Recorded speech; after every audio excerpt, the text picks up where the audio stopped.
আমার মেয়েকে সব লোক মিলিয়ে মারিয়ে দিচ্ছে। আমার মেয়েকে খুব কষ্ট দিয়ে মেরেছে, আমার মেয়েকে রেপ করে মার্ডার করে দিয়েছে। আমার আর কিচ্ছু চাই না, কিচ্ছু চাই না। যারা এই কাজ করেছে তাদের শাস্তি চাই, শাস্তি চাই। তো তোমরা সবটাই জানতে পারলে। আজকে একটা মায়ের কোল ফাঁকা করে যে দিয়েছে, আপনারা কি চাইছেন না তার শাস্তি হোক, না আপনারা এইভাবে চুপচাপ নির্বাক হয়ে বসে থাকবেন? একটু গর্জে উঠুন, একটু প্রতিবাদ করুন। আজকে এনাদের মেয়ের সঙ্গে হয়েছে, কালকে আপনার মেয়ের সঙ্গে হবে, তাই সবাই চুপচাপ এইভাবে বসে থাকবেন? একটু প্রতিবাদ করুন। হ্যাঁ, আমি কেন বলবো? ওদের বাড়ির মেয়ে, ওরা বুঝবে, তাই তো কেন বলবো? এটা মনে রাখবেন, আজকে ওনাদের মেয়ের সঙ্গে হয়েছে, কালকে আপনার মেয়ের সঙ্গে হবে, আপনার সঙ্গে হবে। তাই সবাই গর্জে উঠুন, প্রতিবাদ করুন। মানুষের মধ্যে থাকা এরকম নীচ কাজের নোংরা মানুষের জন্য প্রতিবাদ করুন। স্যার স্যার স্যার, অপরাধী কি ধরা পড়েছে? হ্যাঁ, এই মাত্র ধরা পড়লো।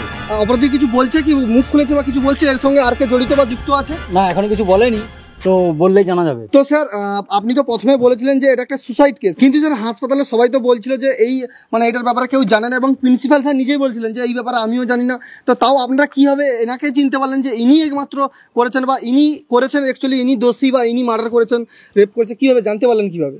হাসপাতালের সিসিটিভি ফুটেজ যখন আমরা চেক করি তখন জানা যায় যে উনি ওই রুমে গিয়েছিলেন 40 থেকে 45 মিনিট, আর যখন গিয়েছিলেন তখন ওনার গলায় একটা হেডফোন ছিল, আর ওই রুম থেকে যখন বেরিয়ে আসে তখন ওনার গলায় হেডফোন ছিল না। আর ওই হেডফোনটা আমরা ডেড বডির কাছ থেকে পাই। তো উনাকে জিজ্ঞাসা করার পর উনি বললেন যে উনি স্বীকার করেছেন হেডফোনটা উনার। তো সেই সূত্রে এনাকে আমরা অ্যারেস্ট করেছি। তো ওই হেডফোনটি কি আপনার? হ্যাঁ, আমার। আচ্ছা, তো স্যার সবাই বলছে নাকি যে এর সঙ্গে আরো অনেকে জড়িত আছে, বা আরো এর পিছনে আরো অনেক বড় বড় মাথা রয়েছে। আপনি মানে কি বলবেন যে ওরা কবে ধরা পড়বে? আশা করছি, তো আমরা তদন্ত চালাচ্ছি, যত তাড়াতাড়ি পারবো আমরা তাদেরকে অ্যারেস্ট করার চেষ্টা করব।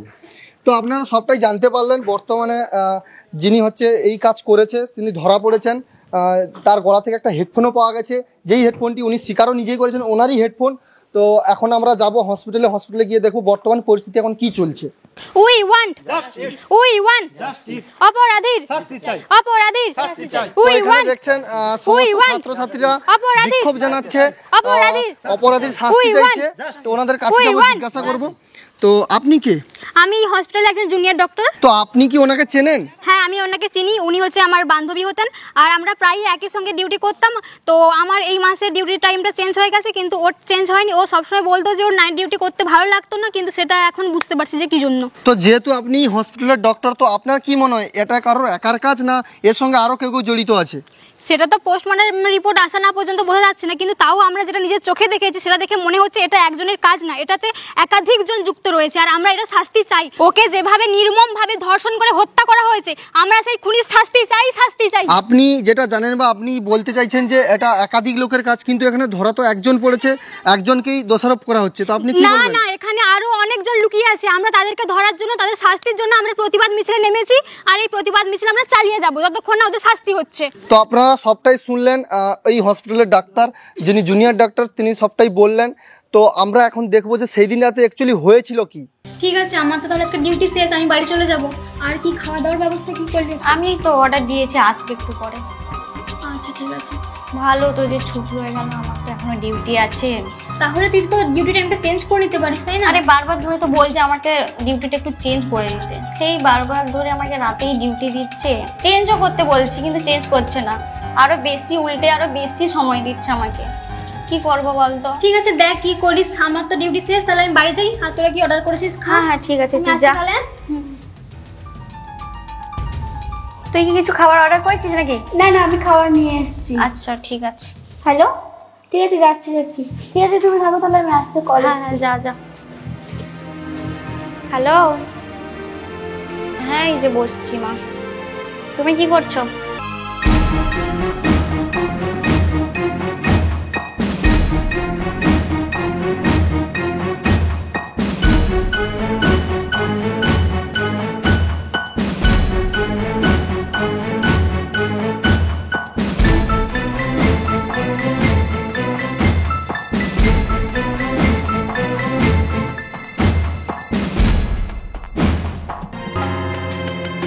হ্যাঁ হ্যালো স্যার। হ্যাঁ যাচ্ছি। হ্যাঁ স্যার যাচ্ছি। এই তোরা থাক, ঠিক আছে? আমাকে স্যার ডাকছে, আমি একটু আসছি। হ্যাঁ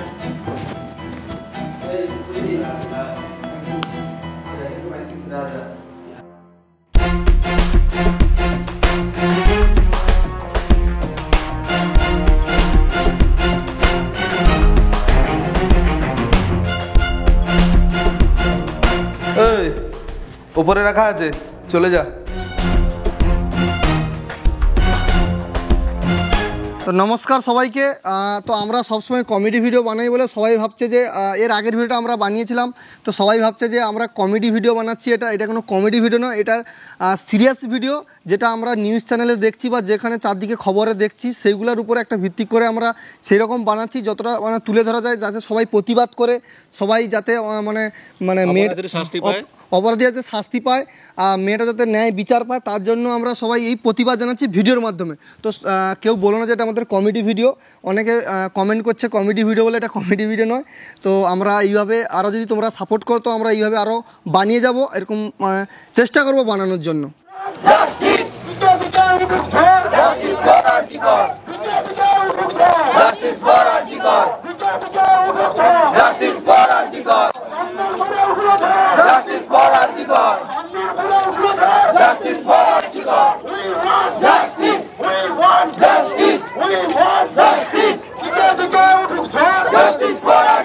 তো বন্ধুরা, সবাই এখন প্রতিবাদ মিছিল রাস্তায় বার করে ফেলেছে, আর আমরাও চাইছি এরকম প্রতিবাদ মিছিল সবাই যোগদান করুন আর সবাই প্রতিবাদ মিছিল করুন।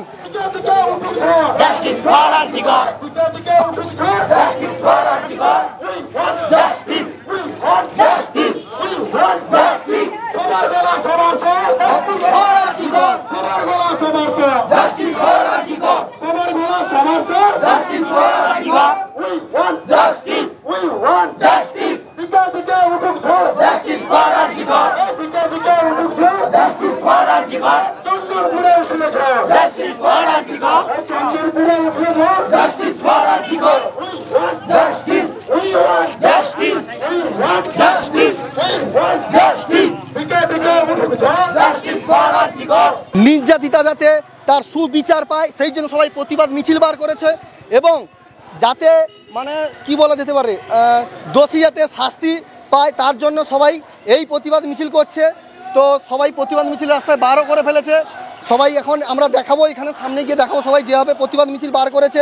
আমরা আগের ভিডিওতে বলেছিলাম যে সবাই প্রতিবাদ মিছিল করুন, সবাই প্রতিবাদ করুন, সবাই গর্জে উঠুন। তার জন্য সবাই আজকে বেরিয়েছে রাস্তায়, মোমবাতি জেলে যে যেরকম ছোট থেকে বড় সবাই বেরিয়েছে। তো সবাই আমাদের সঙ্গেও যোগ দিন, সবাই প্রতিবাদ করুন, গর্জে উঠুন, যাতে মেয়েটা তার সুবিচার পায়, ন্যায় বিচার পায়।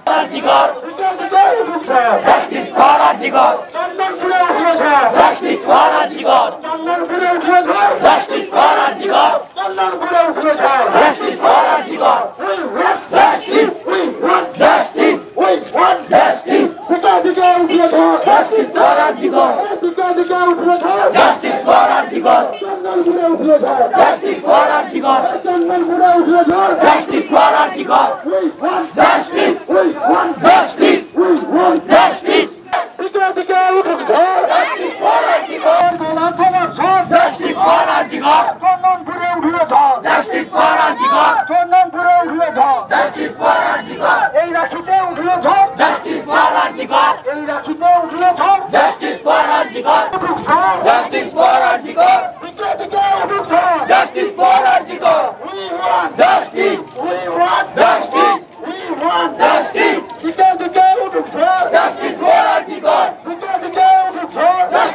Arjikar!